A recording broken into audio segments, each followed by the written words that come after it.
Time زیادہ ہو رہا ہے.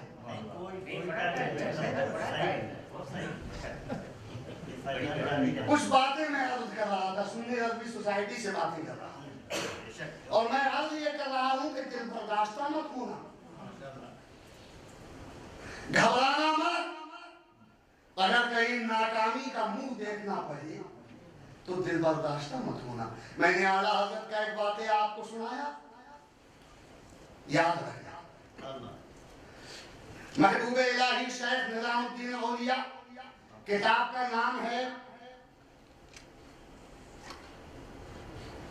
بلگرام شریف کی کتاب ہے، بہت مشہور کتاب، صبر و سلامت، بہت مشہور طریقت کی کتاب. میر عبد الواحد بلگرامی رحمت اللہ تعالی علیہ نے اس کتاب کو لکھا ہے. اس کتاب میں وہ لکھتے ہیں کہ جب کوئی آدمی آپ کی برائی کرتا ہے تو برائی کے ذریعے آپ کے گناہ دھلتے ہیں اور نیکیاں بڑھتی ہیں. تو اگر کوئی مسلمان آپ کی برائی کرے، خدائے پاک مسلمانوں کو برائی سے محفوظ رکھے. کسی کی چغلی نہ کرو، یہ بہت بری بات ہے. کسی کی برائی نہ کرو، اس سے زیادہ خراب بات کوئی اور ہو ہی نہیں سکتی. مسلمان بھائی کا گوشت کیا آپ کھا سکتے ہیں؟ قرآن عظیم نے فرمایا کہ کیا تم پسند کرو گے اپنے بھائی کا گوشت کھانا؟ اگر تمہیں یہ پسند نہیں، اپنے بھائی کا گوشت اگر تم نہیں کھا سکتے، یہ قرآن عظیم میں موجود ہے، ایحب کا لفظ ہے اس میں، تم کیا پسند کرو گے؟ جو چغلی اور غیبت کرتے ہیں وہ سوچیں، اپنے مسلمان بھائی کا گوشت کھانا کیا پسند ہے؟ اگر پسند نہیں ہے تو قرآن منع فرماتا ہے بدگمانی نہ کرو، چغلی اور غیبت سے بچو.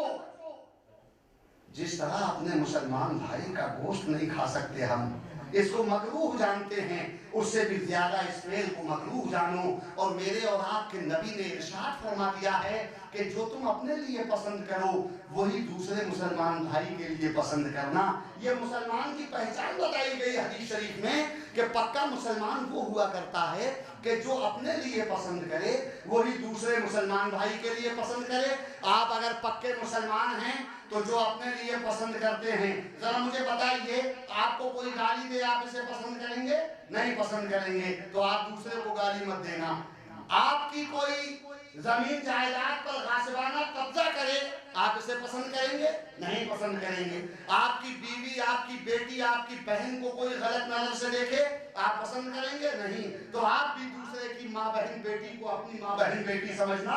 نبی نے ارشاد فرما دیا ہے پکا مسلمان وہ ہے کہ جو اپنے لیے پسند کرے وہی دوسرے مسلمان بھائی کے لیے. میں سنی رضوی سوسائٹی کے تمام ممبروں کو تاکید کرتا ہوں اور جتنے حضرات یہاں موجود ہیں ان سب کو میں بتانا چاہتا ہوں، یہ بریلی شریف کی آواز ہے، بریلی شریف کا پیغام ہے، اعلیٰ حضرت کا مسلک ہے. کسی مسلمان کا دل نہ دکھے. نبی نے ارشاد فرما دیا ہے من اذا مسلمن فقط اذانی، جس نے کسی مسلمان کو تکلیف پہنچائی، نبی ارشاد فرماتے ہیں اس نے مجھے تکلیف پہنچائی. ومن اذانی فقط اذى اللہ، اور جس نے مجھے تکلیف پہنچائی اس نے اللہ کو تکلیف پہنچائی. ایک مسلمان کو بے وجہ شرعی اگر آپ نے تکلیف پہنچائی تو رسول کو تکلیف پہنچتی ہے، اللہ کو تکلیف پہنچتی ہے. کیا آپ گوارا کریں گے کہ اللہ و رسول آپ سے ناراض ہو جائیں؟ کوئی مسلمان اس کو گوارا نہیں کر سکتا. دنیا کا ہر مسلمان تو اپنے نبی کی رضا چاہتا ہے، وہ کیسے نبی کو ناراض کرے گا؟